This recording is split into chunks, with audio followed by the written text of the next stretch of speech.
time, that will increase perhaps the global competitiveness, but what it means in the short term is solutions, in fact, real pain on citizens since they reduced the standard of living. As of December 1st of 2009, the debt of the United States was $12.1 trillion. It amounts to $38,759 for every person living in the country, $103,519 for every household. Now, when interest rates come back to normal, and they will come back to normal, we're told that they're going to do that sometime in the mid part of this year. The government faces a payment shock similar to that sent legions of overstretched homeowners into default on their mortgages.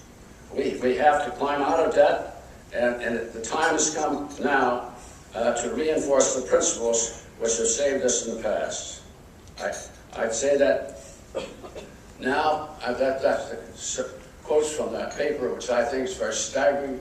To me, it was very shocking and really brought home the problems we really face. And that's one reason I'm delighted to be here as Republicans. As I can't say that we have all the answers, but I know that we have the discipline to review these problems of today and the fears of tomorrow from the point of view of saving the concepts that made our nation the guiding light for the world. It's time for us to join hands, not to create battles between our ranks, and really, I think we ought to stop really the inter-party fighting that's going on so much in Washington. Debt is a problem above all other problems now in this country. And the sooner that the people of the United States realize that, and I think Massachusetts did, then I think we'll have change.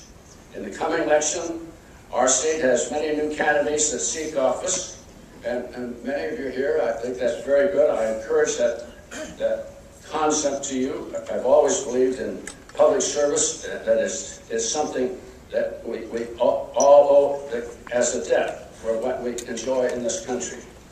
But it's counterproductive to attack another Republican and then try to convince the voters in a general election that our party knows how to eliminate controversy.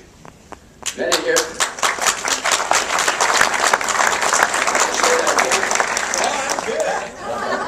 I am going to. Many years ago, I was one of 11 Republicans in the State House of Representatives. At that time, there were only 3 state senators. I'll remind you, there are 40 House members, 20 senators. And Bill Boardman, a catch can, and I decided we didn't like that. So we took time off from our business and we traveled together statewide. We spoke to groups of Republicans and urged them to run for office, or at least urged them to help elect additional Republicans to the state legislature. We urged them to run together, and those candidates that year did run together and ran together with the governor. And we sought to further solutions, to really further our state through some of the solutions that we suggested at that time. You'll recall that that was the first Hickle election. And with the governor, we had elected 25 members of the House and 15 members of the Senate. By working together as Republicans, we changed the state. And we can do that again if the Republican Party will come together. And I urge all of you to consider what you can do to encourage the proper people to run for office and then help them get elected. Let's not have an election in which our primary candidates provide the ammunition to shoot down those who survived the primary.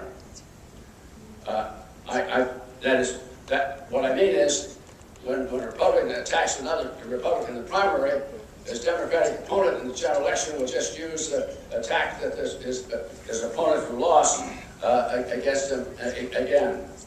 It's time to reinstate, and by the way, I want to thank you for recognizing Rudy.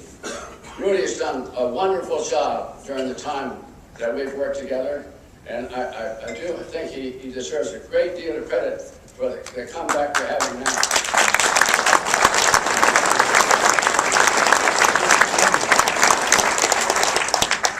do believe it's time to follow what we used to call the 13th commandment, which I really at that time called the primary principle for survival. It is very simple. Don't attack a person of your own party, and be sure of what you accuse the candidate in the other party of. Be sure you know what you're saying. The candidates that we have need great support, and I'm delighted to see so many of you out here tonight. It is a problem that requires each one of us to get together. We need to support candidates who will explain who they are and what they propose to do to save Alaska during this coming fiscal crisis.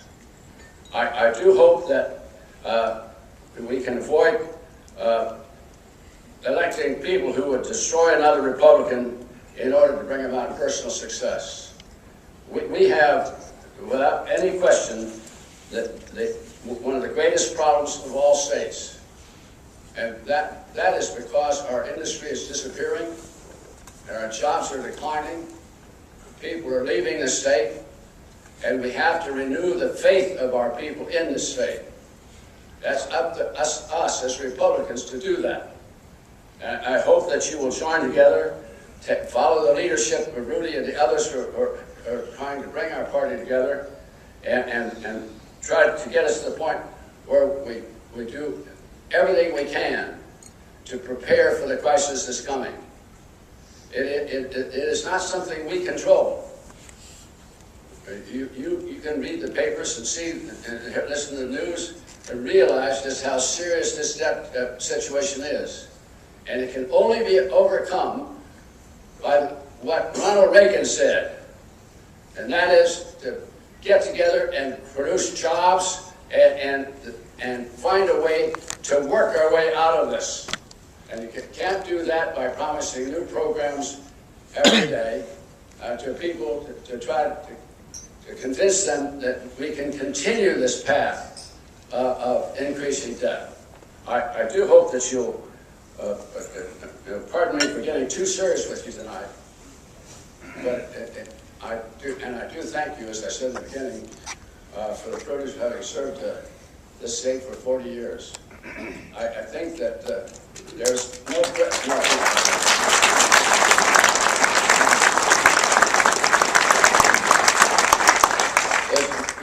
greater feeling that a person can have than to realize there is a problem, to study the problem, propose a solution, and then be able to bring it to fruition through the democratic process.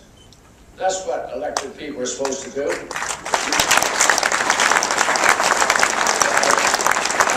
thank you very much. Let me close by saying this. Judy's birthday's today. And I was told to make sure that the president of the Anchorage Republican Club would receive the thanks she deserves for this great evening, and she's the queen, as you can tell. Thank you all very much.